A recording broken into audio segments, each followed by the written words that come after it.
말씀의 제목 같이 한번 읽어보겠습니다. 기도와 찬송을 통한 감사의 결과. 이 감사에 대해서 우리가 계속 살펴보고 있는데, 오늘은 이 감사의 결과가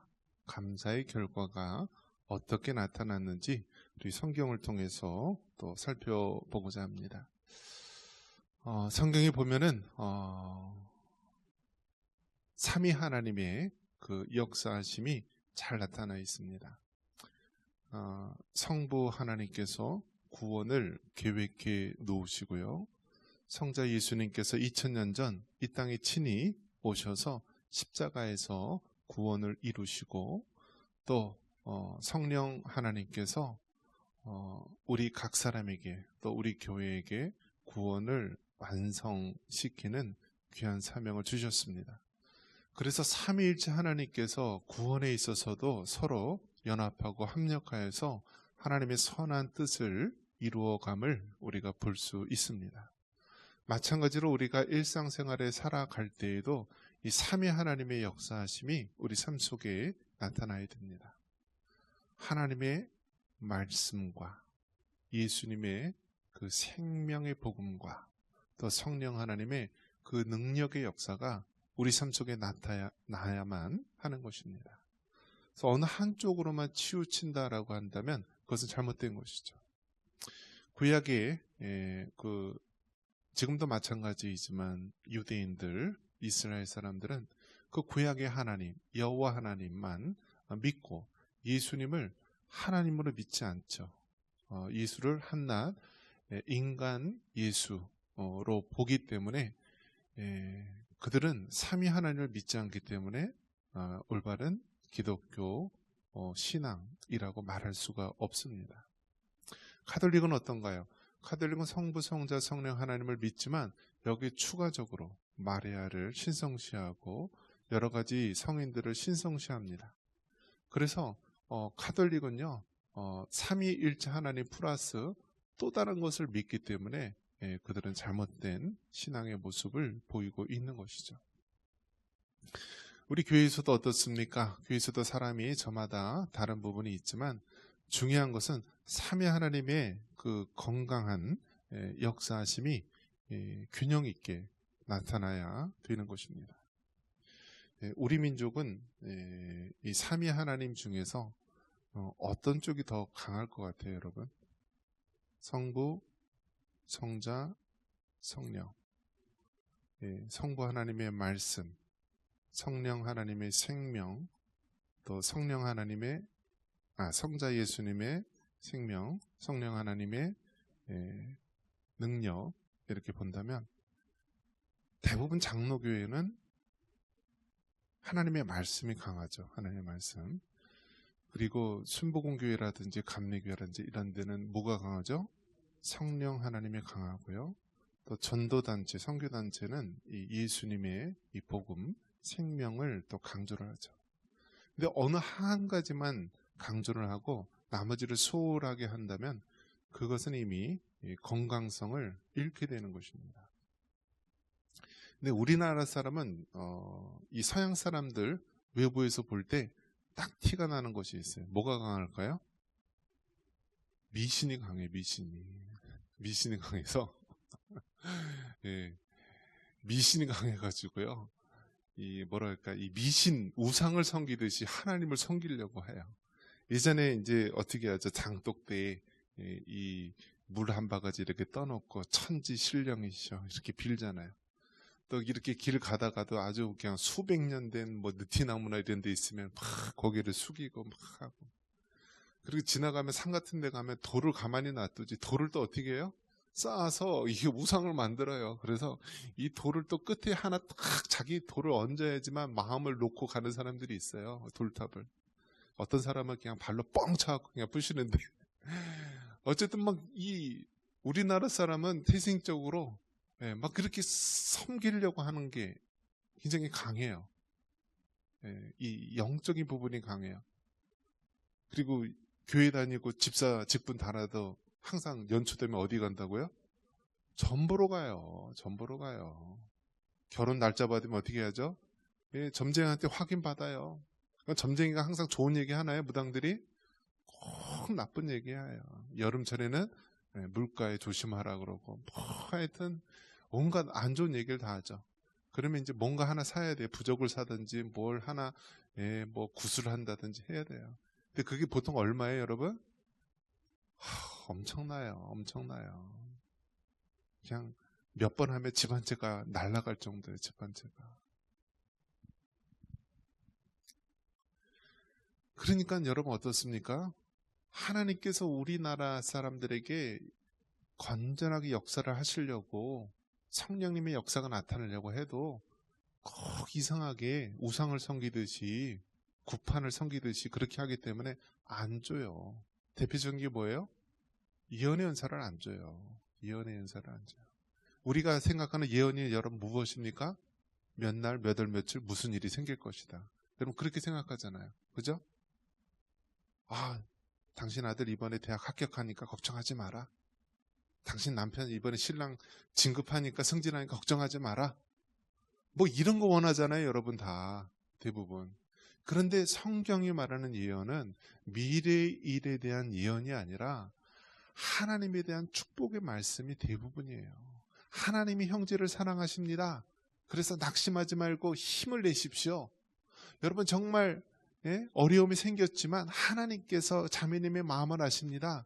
자매님 힘을 내십시오. 그런 위로의 말씀, 격려의 말씀, 그 하나님의 말씀이 그런 위로와 격려에 힘을 주는 말씀인데 우리나라 사람들이 생각하는 모든 이 예언에 대한 말씀은 미래에 무슨 일이 있을 것이라는 그러한 예언을 생각한다라는 거예요. 왜 그렇죠?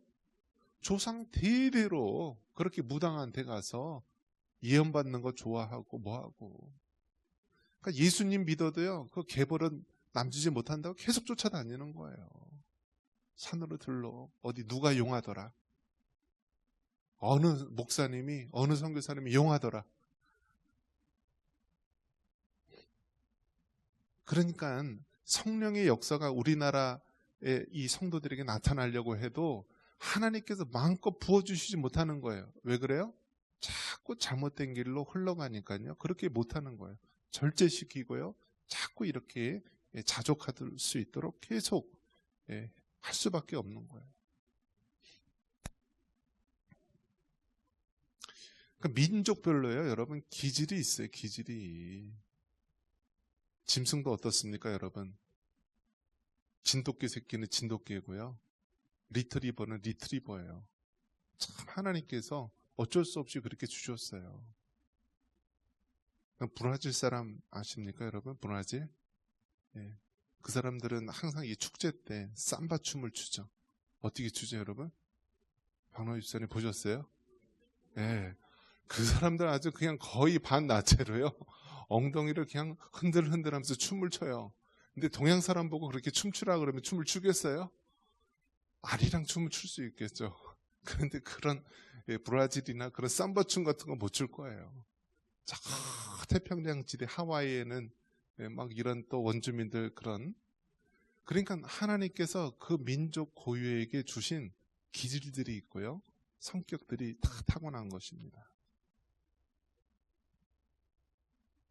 그런데 우리나라 사람들에게는 유독 이런 영적인 부분, 성령의 역사에 있어서 잘못된 길로 가기 때문에 굉장히 절제해야 되고 굉장히 조심해야 됩니다. 저는 이제 그런 생각을 해봅니다. 이제 개신교, 기독교 내에서도 장로교, 뭐 침례교, 뭐 순복음 계열, 뭐 여러 가지 뭐 이런 교단 교파가 있지만 왜 우리 하나님께서 장로교가 대세로 이 선교사님들이 들어왔을 때 이렇게 청교도의 영향을 많이 받은 장로교가 먼저 들어와서 했을까? 저는 그 생각을 많이 해봐요. 미국 같은 경우에는 대부분 어떤 기독교 중에서 어떤 교단이 만나면 침례교가 많아요. 침례교가 대부분입니다. 그래서 침례교에서는요. 성도들 중에서 집사님이 믿음이 좋아요. 그럼 일단 안수를 하고 목사가 되게 해요. 그리고 어디 가서 개척을 해요. 그러면서 나중에 신학을 공부한다든지 요즘에는 신학 공부하지만 과거에는 그런 것도 없었어요. 그냥. 그러면 침례교는 어떻게 해죠? 은혜만 받으면 막 목사님이 막 수십 명, 수백 명이 생겨나는 거예요. 그리고 파급력이 얼마나 많죠? 어마어마하게 많은 거예요. 침례교는. 근데 장로교는 어떻게 하죠? 장로교는 전통적으로 장로교는 소수 정예로 아주 그냥 고지식하게 계속 그 말씀에 훈련을 시키는 거예요. 이 목회자 한 명을 양성하는데 뭐 기본이 10년이에요. 기본이 10년. 저같이 대학에 재수하고 신학대학원에 삼수하고 뭐 저는 사수까지 해봤어요. 다. 저 같은 사람은 10년 더 걸리겠죠? 어마어마하게 많이 걸리는 거예요. 그러니까 미국 같은 데는 침례교가 다수고요. 장로교는 소수입니다. 그런데 왜 유독 하나님께서는 이 언더우드 선교사님, 미국 장로교회의 선교사님인데 우리나라에는 유독 이렇게 장로교가 많을까? 그러니까 장로교 중에서 우리가 이제 대한예수교 장로의 합동 측이고요. 또 통합 측이 있고 그런데 장로교 합동 통합이 다 평양신학교가 그 모태입니다. 그 장로교회가요. 우리나라 기독교인의 50% 가까이 돼요. 어마어마하게 많아요. 왜 그렇게 장로교인이 많도록 하나님께서 허락을 하셨을까? 왜 그럴 것 같아요? 우리나라 사람들은 말씀으로 제대로 훈련을 받지 않으면 잘못하면 무당처럼 하나님을 섬길 수 있는 기질이 있기 때문에 하나님께서 우리의 부족함을 채우기 위해서 그렇게 역사하지 않는 생각합니다. 그래서 다른 나라에 복음을 전하러 갈 때는요, 그 선교사님이 먼저 들어가서 한참 후에 그들의 언어를 배운 다음에 성경을 번역해요. 근데 우리나라는 선교사님, 언더우드 선교사님이나 이런 분들이 왔을 때 이미 그들의 손에 일부이지만 번역된 한글 성경을 가지고 우리나라에 온 것입니다. 그만큼 하나님께서는 특별히 말씀 중심 또 이 올바른 신학 중심의 장로교, 개혁교회를 중심으로 우리나라를 이끌어오게 하신 것입니다. 자, 이처럼 하나님께서는 성부, 성자, 성령, 성부 하나님의 말씀, 성자 예수님의 생명, 성령 하나님의 그 능력, 이거를 균형 있게 역사하셔서 하나님의 일들을 이루어 가심을 볼 수가 있습니다. 자, 그런데 특별히 이 감사에 대한 부분인데요. 이 그리스도인에게 있어서 감사는 굉장히 중요한 부분이 있습니다. 그러니까 신앙의 바로미터. 이 사람이 신앙이 좋은지 안 좋은지, 이 사람이 지금 믿음 생활을 잘하고 있는지 아닌지 어떻게 알 수 있느냐? 그 입술에 감사가 나오면 신앙생활 잘하는 거고요. 불평 불만이 나오면 이미 좀 병들기 시작했다라고 볼 수가 있는 것입니다. 예배에 있어서도 여러분, 감사는 예배의 한 부분입니다. 우리가 예배 드릴 때 성막, 성전 뜰에 들어가는 것을 뭐라고 표현하면 감사, 그리고 성소에 들어가는 것을 찬양, 그리고 지성소에 들어가는 것을 경배. 그래서 우리가 예배 드릴 때에도 감사와 찬양과 경배를 드리면서 하나님을 예배하는 거예요. 우리가 예배 전에도 찬양 부리는 것이요, 단지 뭐 딴 따라 노래하는 것이 아니에요. 감사로 하나님 앞에 우리가 그 문에 들어가면서 예배를 드리는 거예요. 그러면서 점점 찬양으로 성소에 들어가고 경배로 하나님이 지성소에 들어가며 하나님의 임재를 우리가 그 가운데 들어가는 것이죠.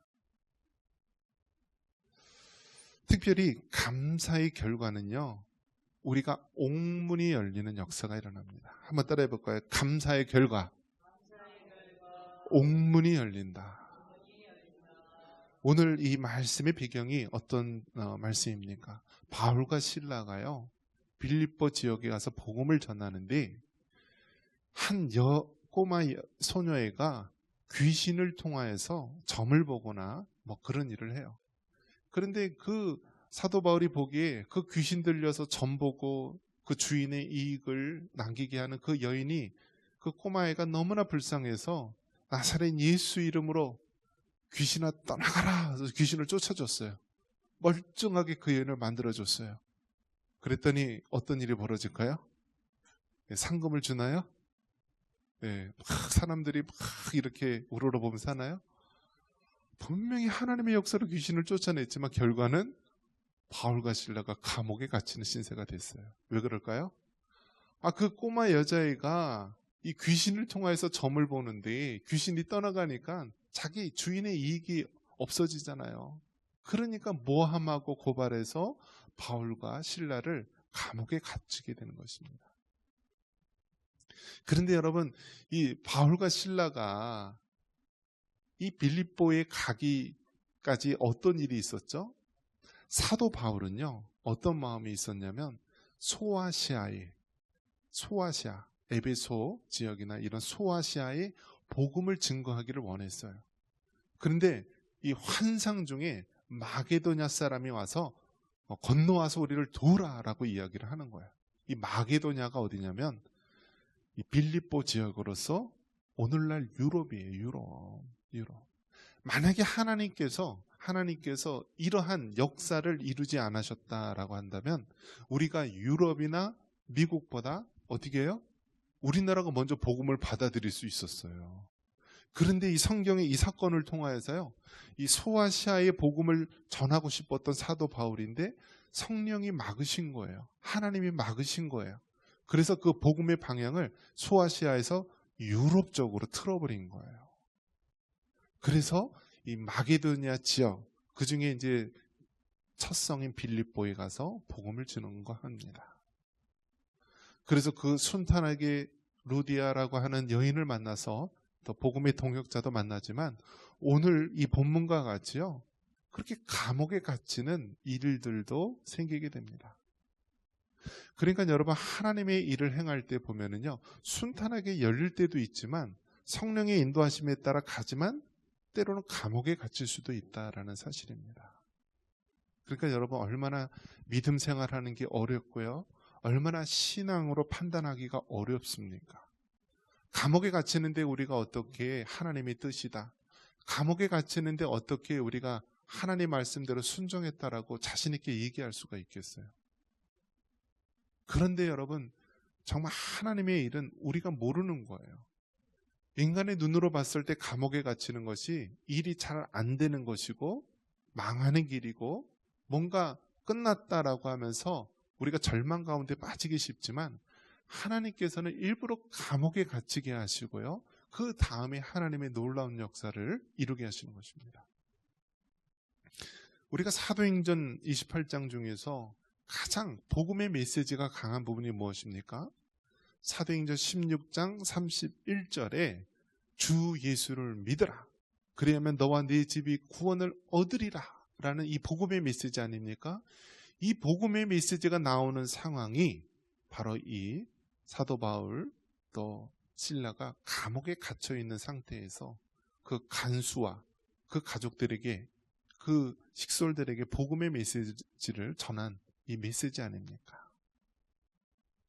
그러니까 우리가 믿는 하나님은 정말 놀라우신 하나님이십니다. 사람이 다 망했다, 끝났다, 뭐 감옥에 갇히고 저 사람들이 이제 더 이상 나올 수 없다 라는 순간에 하나님은 놀라운 역사를 이루시는 거예요. 이 바울과 실라가 감옥에 갇혔을 때 한 것이 무엇이냐? 감사의 결과다라는 거예요.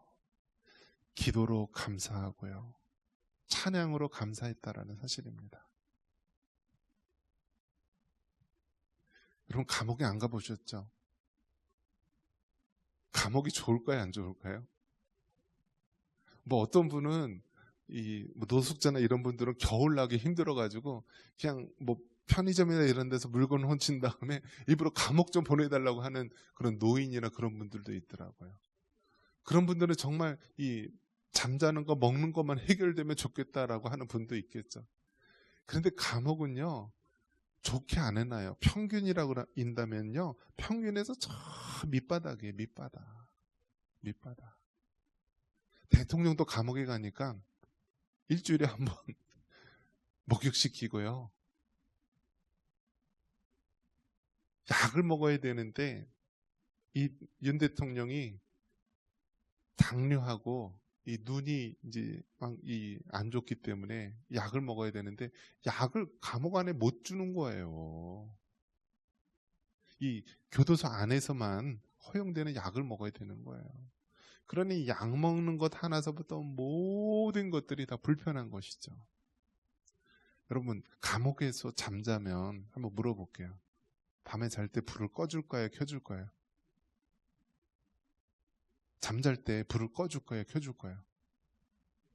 켜줘요. 그러니 여러분 얼마나 미치겠습니까? 불을 안 꺼줘요. 왜요? 불 꺼지면 무슨 일을 알까봐 계속 불을 켜놔요. 물론 이제 조명을 좀 어둡게는 해줄 수 있죠. 그러면 한번 물어볼게요. 화장실에 들어가면 바깥에서 볼까요? 안 볼까요? 우리 조리숙 권사님, 이 감옥에 가면은요, 감옥에서 있을 때는 은밀한 장소잖아요, 그죠? 근데 바깥에 사람이 볼까요, 안 볼까요? 본대요? 아, 이거 잘하시네. 봐요, 봐요. 이렇게 상반신까지 보여요, 상반신. 그러니까 감옥이 괜히 감옥이 아니라 힘들고 어려우니까 감옥이에요. 옛날 일제시대 때나 힘들 때는요, 감옥을 뭐라고 불렀냐면요, 뺑기통이라고 불렀대요, 뺑기통. 이 뺑기통이 뭐죠, 여러분? 페인트 칠하는 통을 뺑기통이라고 그러잖아요, 페인트.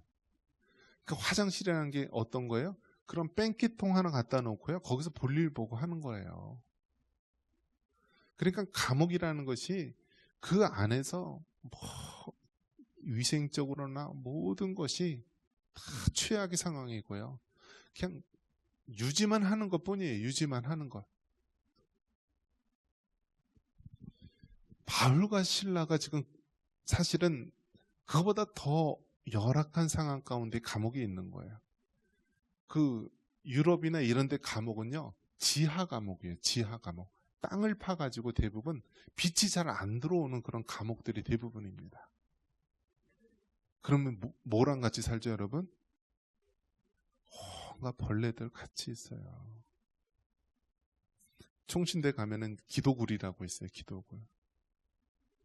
그러면 신학교 처음 오면은요, 경건한 마음으로 나도 기도굴에 가서 우리 믿음의 선진들처럼 기도해야겠다. 기도굴에 딱 들어가면 맞이하는 게 뭐예요? 벌레들이요. 슝슝 지나가요. 그러면 기도가 되겠어요? 아, 그냥 소스라치게 놀라죠, 서울 사람들이. 근데 지금은 이제 그런 식으로 안 하고 다 폐쇄를 하고 다 깨끗하게 또 건물에 안에서 기도할 수 있도록 하는데, 예전에 정말 이 산에다가 기도굴을 만들어 줬어요. 이렇게. 바울과 실라가 지금 그 감옥에 갇혀 있는 것입니다. 마른 안에도 막 벌레들이나 쥐들이 다니고요. 얼마나 위생적으로 더럽고 힘들겠습니까? 악취와 빛은 들어오지 않고. 그러한 가운데 바울과 실라가 갇혔지만 그들은 어떻게 했어요?